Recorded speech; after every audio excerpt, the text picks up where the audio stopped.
ஆமையா உள்ளம் ஒருகினாள் சரி பட்டி மொழிகினாள் முந்தானை எந்தினாள் ஆமா ஐயா குற்றாலநாதரே பிள்ளை தாரணம் சொல்லி ஆமா முறையோடு 3 நாட்களாக தாயான மாலையம் தலைமுறை செய்கிறார்.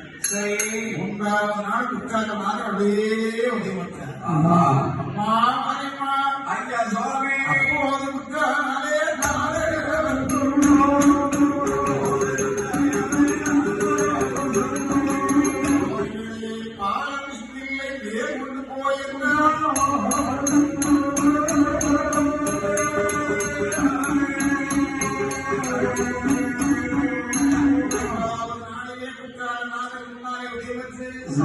அம்மா தாயே மாலையம்மா ஒரு பிள்ளைக்காக என்னுடைய பதினாளி நடந்திருக்கிறாய். ஆமா ஒரு பிள்ளை தரத்தான் செய்யணும்.